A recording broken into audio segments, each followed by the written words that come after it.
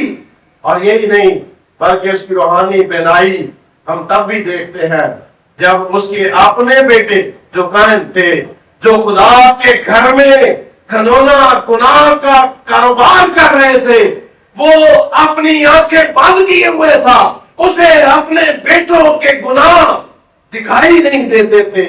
اور ہمیں خدا کا کلام یہاں بتاتا ہے کہ وہ رفنی الفراز جس کے باعث اس گھرانے پر غضب طاری ہوا، جس کے باعث اس گھرانے سے کہانت چھین لی گئی، اس وقت ایلی کی آنکھیں، روحانی آنکھیں اس قابل نہیں تھی کہ یہ دیکھ پائیں، اور نظر ایلی کہن کی روحانی آنکھیں اندھی ہو گئی تھی، بلکہ اس وقت سارے معاشرہ بھی روحانی طور پر اندھے پن کا شکار تھا۔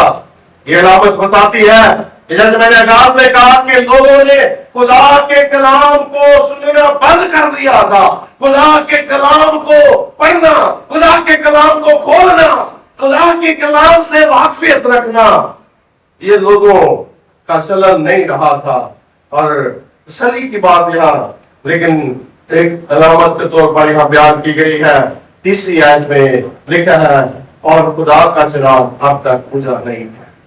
یہ تسلی کی بات ہے کہ ہم کئی دفعہ اندھیرے میں بھٹک جاتے ہیں، ہم کئی دفعہ گمراہ ہو جاتے ہیں، ہم کئی دفعہ تاریکی کا حصہ بن جاتے ہیں، کئی دفعہ اندھیرے ہمیں اپنے قبضے میں کر لیتے اور ہم اندھیروں میں گم ہو جاتے ہیں، لیکن خدا کا کلام بتاتا ہے کہ خدا کو کوئی اندھیرا چھپا نہیں سکتا، وہ اگر پاتال میں اتر جائے تو وہاں بھی دل چڑھ جاتا ہے۔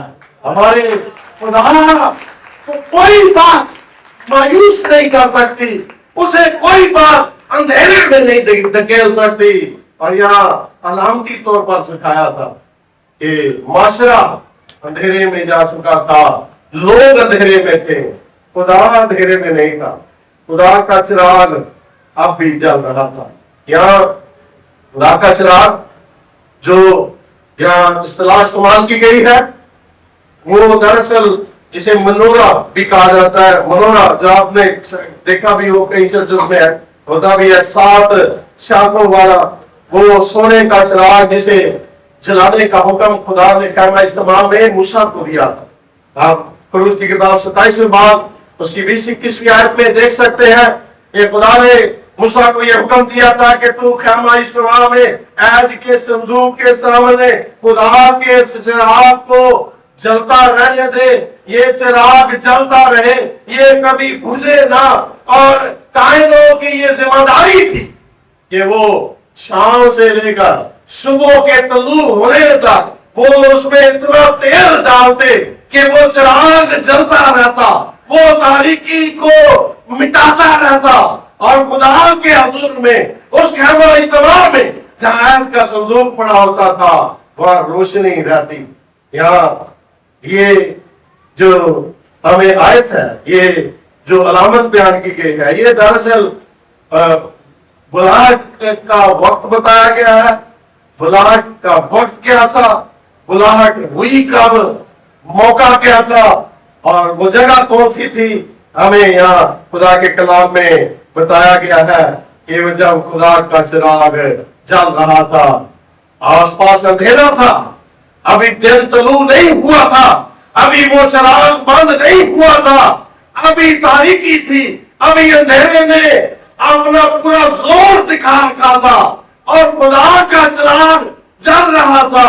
گپ اندھیرے میں تو ایک دیا سلائی بھی بڑی رہنمائی ہوتی ہے، یہاں خدا کا چراغ جل رہا تھا، اور یہ منورہ یا یہ خدا کا چراغ جو یسوع مسیح کی علامت ہے، اور یہ اس کہانی سے بڑی مطابقت رکھتی ہے کہ جب یسوع مسیح جب ہمارے گناہوں کے لیے وہ گھوپ اندھیرے میں چلے گئے، وہ بھیانک سزا اٹھائے اور اس کے صلیب اٹھانے، دکھ اٹھانے کے باعث اسے نہ صرف موت کے گھاٹ اتار دیا گیا بلکہ اسے قبر میں تاریک جگہ پر رکھ دیا گیا اور گھوپ اندھیرے پر آگے بڑا پتھر لگا دیا گیا۔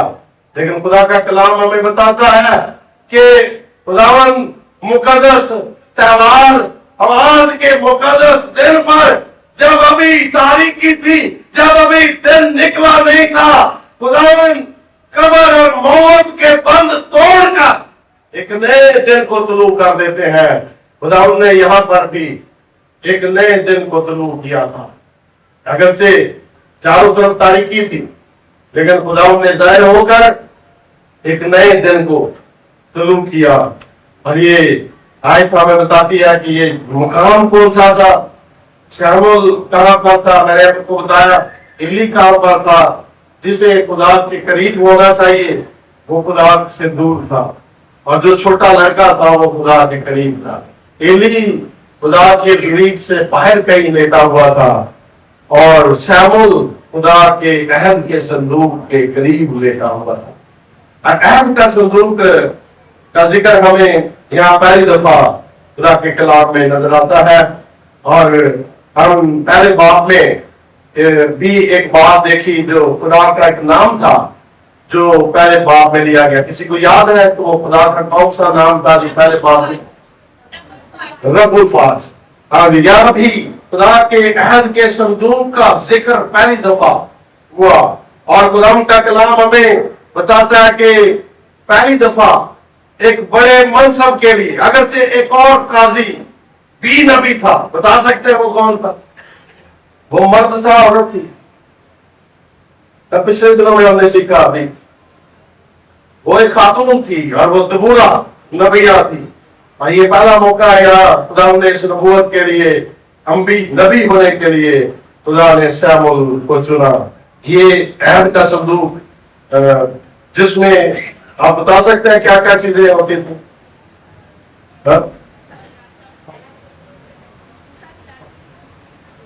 تختیاں، عہد کے صندوق میں 10 احکام کی تختیاں پہلی بات ہوتی تھی، اور ہارون کا عصا دوسری بات، اور تیسری بات من کا مرتبان ہوتا تھا۔ یہ تینوں باتیں علامتیں تھیں خدا کی رہنمائی، خدا کی برکت، پروردگاری کی۔ یعنی 10 احکام اظہار تھا کہ خدا ہی، اس کا قانون، اس کی شریعت ہی افضل ہے، اور یہ عہد کا صندوق جو نشان تھا خدا کے ساتھ عہد بننے کا، اور یہاں عہد جس پر قائم تھا وہ خدا کا وہ قانون تھا، وہ 10 احکام اس کا اظہار تھی، اور ہارون کا سا اظہار تھا کہ خدا رہنما ہے، اور یہ مرتبان جو من کا تھا یہ اظہار تھا کہ خدا پروردگار ہے، خدا کا قانون بڑا ہے جسے ہم نے سننا ہے، پورا کرنا ہے۔ خدا کی رہنمائی کے بغیر ہم گم ہو سکتے ہیں، وہ ہمارے لیے ہمارے لیے موجود ہے، اور خدا کا من آسمان سے گرنا کبھی بند نہیں ہوتا۔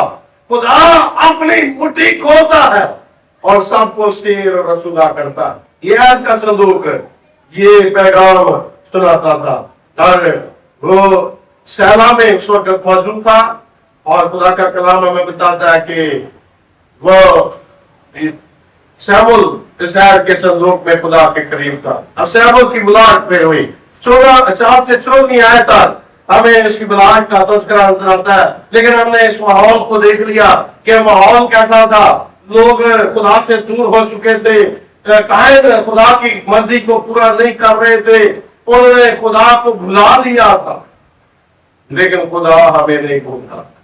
تسلی کی بات یہ ہے کہ ہم خدا کو بھلا دیتے ہیں، ہم خدا کو بھول جاتے ہیں، ہم کبھی بھی اس کے پاس نہیں آتے، کبھی بھی اس کا کلام نہیں کھولتے، کبھی بھی اسے پکارتے نہیں ہیں، لیکن خدا کا کلام کہتا ہے خدا ہمیں نہیں بھولتا، اور خدا نے یاد کیا، خدا نے کلام کیا، خدا نے چھوٹے لڑکے سیمول سے کلام کیا، اور خدا ان کا کلام آج ہم بتاتا ہے 4 اور 5 آیت تک ہم پڑھیں کہ اس نے بار بار سیمول کو پکارا۔ ہم یہاں جو دلچسپ بات دیکھتے ہیں، ابھی آپ نے یہ سنا کہ 3 مرتبہ خدا نے سیمول کو پکارا، بار بار پکارا اور نام لے کر پکارا، لیکن ہر بار جب خدا پکارتا تھا تو سیمول فوراً اٹھ کھڑا ہوتا تھا۔ اگر ہم اس بات کو تھوڑا سنجیدگی سے سوچیں کہ کسی نوجوان کو یا کسی چھوٹے لڑکپن کی حالت میں کسی بچے کو، نوعمر بچے کو اگر ہم اٹھانے کی، نیند سے اٹھانے کی کوشش کریں، میں نے آپ کو ابھی وقت بتایا تھا کہ یہ وقت صبح کا وقت تھا، صبح کے طلوع ہونے سے پہلے کا وقت تھا، یعنی یہ وہ وقت تھا جب نیند پورے زور کے ساتھ کسی بھی شخص کو باندھے ہوتی ہے۔ لیکن یہاں پر کیا ہو رہا ہے کہ خدا بول رہا، نام لے رہا ہے، اور سیمول جو ہے فوراً اٹھ کھڑا ہوتا ہے۔ یعنی وہ کتنا بردار بچہ تھا۔ آج ہم بچوں کو آوازیں دے دے کر تھک جاتے، وہ اٹھتے نہیں، لیکن سیمول کیسا بچہ تھا؟ اسے آواز آتی ہے سیمول سیمول، اور وہ فوراً اٹھ کر وہ کیا کر رہا ہے؟ وہ اپنے استاد کے پاس چلا جاتا ہے، وہ ایلی کے پاس چلا جاتا ہے، فوراً تابعداری کا اظہار کرتا ہے، فرمانبرداری کا اظہار کرتا ہے۔ میرا استاد ہے، اسے میری ضرورت ہے، وہ فوراً اس کے پاس چلا جاتا ہے۔ کیسی تابعداری، کتنی فرمانبرداری، کتنی انکساری ہم اس بچے میں دیکھتے ہیں کہ وہ فوراً بھاگ کر ایلی کے پاس چلا جاتا ہے، اور ایلی اسے کہتا ہے جا لیٹ جا، میں نے تجھے نہیں بلایا۔ پھر 6 آیت میں ہم دیکھتے ہیں کہ پہلے تو ایلی کو بھی معلوم نہ ہوا کہ کون بلا رہا ہے، تو میں نے آپ کو بتایا کہ اس کی وجہ یہ تھی کہ ایلی کائن بھی روحانی طور پر کوئی بہت مضبوط نہیں رہا تھا، وہ پست ہو گیا تھا اور وہ سمجھ نہ پایا۔ لیکن یا 7ویں آیت میں بتاتی ہے کہ سیمول کیوں نہیں جان سکا۔ سیمول کو جو خدا کی آواز آ رہی تھی، اسے کیوں نہ معلوم ہوا کہ خدا بول رہا؟ اور یہ لکھا ہے 7ویں آیت میں سیمول نے ہنوز خداوند کو نہیں پہچانا تھا، اور نہ خداوند کا کلام اس پر ظاہر ہوا تھا۔ یہاں یہ آیت مبارکہ ہمیں جو بتانا چاہتی ہے، اس کا مطلب یہ نہیں ہے کہ سیمول خدا کو جانتا نہیں تھا، یا وہ خدا سے واقف نہیں تھا، یا وہ ایماندار نہیں تھا، یا اس کے اندر خدا کی عقیدت نہیں تھی۔ اس کا مطلب اس آیت کا یہ ہے کہ ابھی تک سیمول یہ تجربہ نہیں رکھتا تھا کہ خدا کے گہرے مکاشفات کا بھید پا سکے، خدا کے براہ راست مکاشفات کو سمجھ سکے۔ اور یہ کوئی چھوٹی بات نہیں تھی، یہ بڑی بات ہے کہ خدا کا کلام صرف موسیٰ کے بارے میں کہتا ہے کہ وہ ایسا نبی ہے جس سے خدا روبرو باتیں کرتا تھا۔ اور یہاں یہ چھوٹی بات نہیں تھی، خدا براہ راست سیمول سے مخاطب تھا، اور یہ ابھی اس کا تجربہ نہیں تھا اتنے بڑے مکاشفے کو، اتنے بڑے بھید کو سمجھنے کا ابھی اس کا تجربہ نہیں تھا۔ اور پھر 8ویں اور 9ویں آیت میں ہم دیکھتے ہیں کہ بالآخر ایلی کو معلوم ہوا کہ خدا نے اسے بلایا ہے، اور ایلی روحانی پستی کا شکار ضرور تھا، لیکن وہ خدا کا بندہ بھی تھا۔ اس نے اگرچہ حنا کو شریر یا خبیث عورت ضرور سمجھا، لیکن جب اس نے اسے درست کیا تو وہ ایلی کائن ہی تھا جس نے اسے کہا جا خدا تیری مراد پوری کرے، جس نے اسے برکت دے کر رخصت کیا تھا، اور اس نے اپنے بیٹوں کے گناہ کی سرزنش بھی کی تھی، چاہے وہ دیر سے کی، لیکن اس نے انہیں منع کیا، روکا۔ اور ایک خوبصورت بات ہمیں آگے چل کر بھی دکھائی دیتی ہے کہ جب خدا کے سخت کلام کو وہ سیمول کی زبانی سنتا تو وہ بڑا خوبصورت جواب دیتا ہے، اور یہاں 18ویں آیت میں لکھا ہے تب سیموئیل نے اس کو رتی رتی حال بتایا اور اس نے اس سے کچھ نہ چھپایا۔ اور ایلی کا جواب یہ تھا کہ اس نے کہا وہ خداوند ہے جو بھلا کرے سو جانے سو کرے۔ تو اس نے کہا کہ اگرچہ وہ میرے گھرانے کو مٹانا چاہتا ہے تو وہ خدا ہے، وہ جو چاہتا ہے کر سکتا ہے۔ تو اگرچہ ہم روحانی طور پر کمزور ضرور اسے دیکھتے ہیں، لیکن پھر بھی وہ خدا کا بندہ تھا۔ اس نے جان لیا کہ خدا اسے بلا رہا، اور پھر اس نے اپنے شاگرد کی درست رہنمائی بھی کی۔ اس نے یہ نہیں کہا کہ جا میرا دماغ کیوں بار بار آ کر کھا رہا ہے، جا لیٹ جا مجھے بھی سونے دے۔ وہ اسے سنتا بھی رہا، اور پھر اسے جب سمجھا تو اسے درست صلاح دی۔ اسے کہا جا اب لیٹ جا، اور اب اگر آواز آئے تو کہنا خداوند فرما، کیونکہ تیرا بندہ سنتا ہے۔ اور یہاں یہ صلاح اس کے استاد نے اسے دی۔ اور تیسرے باب کی 10ویں آیت میں ہم پڑھتے ہیں تب خداوند آ کھڑا ہوا۔ یہاں بڑی اہم بات بتائی گئی کہ خدا صرف آواز نہیں دے رہا تھا، خدا خود بھی آ کھڑا ہوا۔ اور بائبل مقدس میں خدا کی اس طرح مختلف چیزوں میں حضوری یا مختلف چیزوں میں مظاہر کہا جاتا ہے، اسے خدا کا ظہور کہتے ہیں، تھیافنی اسے کہا جاتا ہے کہ خدا مختلف چیزوں میں ظاہر ہوا۔ ہم اس سے پہلے بھی اسے مختلف چیزوں میں ظاہر ہوتے ہوئے دیکھتے ہیں۔ وہ آگ میں ظاہر ہوتا، جلتی جھاڑی میں ظاہر ہوتا۔ موسیٰ کو جب وہ بلاتا تو وہ جلتی ہوئی جھاڑی میں ظاہر ہوتا۔ جب وہ اسرائیل کی رہنمائی کرتا ہے تو وہ آگ اور بادل میں ان کے ساتھ ہوتا ہے۔ اور خداوند کی یہ مختلف ظہور ہے۔ یہاں خداوند کا کلام کہتا ہے کہ خدا صرف آواز نہیں دے رہا تھا، خدا خود بھی آ کھڑا ہوا۔ یہی وجہ ہے کہ اگر جو ایلی نے کہا کہ تو یہ کہنا خداوند فرما کیونکہ تیرا بندہ سنتا ہے، یہ الفاظ ایگزیکٹ وہ الفاظ نہیں تھے۔ شاید سیموئیل ہڑبڑا گیا تھا، وہ چھوٹا بچہ تھا، اور اس نے اسے خداوند نہیں کہا، لیکن یہ کہا فرما کیونکہ تیرا بندہ سنتا ہے۔ اب ہمیں یہاں تفصیل نہیں بتائی گئی کہ یہ کیسا خدا کی حضوری کا نشان یہاں کیا تھا۔ یہاں آگ میں وہ ظاہر ہوا، یہاں وہ نور میں ظاہر ہوا، وہ کس طرح ظاہر ہوا ہمیں اس کی تفصیل نہیں بتائی گئی، لیکن یہ ضرور بتایا گیا ہے کہ وہ خود بھی آ کھڑا ہوا تھا۔ اور خداوند کا کلام ہمیں تسلی دیتا ہے کہ وہ کئی دفعہ وہ نہ صرف بلاتا ہے بلکہ خود آ کھڑا ہوتا ہے۔ ہم یریکو کی فتح کے واقعے کو جب بائبل مقدس میں پڑھیں تو یسوع پریشان تھا کہ اس بڑے شہر یریکو کو کیسے فتح کیا جائے، یہ قلعہ نما شہر کیسے اسے ڈھایا جائے گا، اور وہ تیاری کر رہا تھا، اور وہ جب صبح اس کا چکر لگا رہا تھا۔ اور کلام کو پڑھنے والے جانتے ہیں کہ وہاں خداوند کا فرشتہ اسے ننگی تلوار لیے ہوئے ملتا ہے، اور وہ دیکھ کر اسے ڈر جاتا ہے۔ وہ سمجھتا ہے کوئی دشمن فوج سے ہے۔ وہ کہتا ہے بتا تمہاری طرف ہے یا دشمن کی طرف ہے؟ وہ کہتا ہے میں خداوند کے لشکر کا سردار ہوں، اور میں بھیجا گیا ہوں اس جنگ کو لڑنے کے لیے۔ خداوند خود ہماری جنگوں کو لڑنے کے لیے آ جاتا ہے۔ وہ رب الفاظ ہے، وہ لشکروں کا خدا ہے۔ وہ نہ صرف بلا رہا ہے درست سمت اختیار کرو، درست ہو جاؤ، بلکہ وہ خود ہمارے ساتھ کھڑا ہو جاتا ہے۔ یہاں خدا کا کلام کہتا ہے کہ اس نے 2 مرتبہ جب بھی پکارا، 2 مرتبہ ہم یہاں پڑھتے ہیں خدا نے نام کو پکارا۔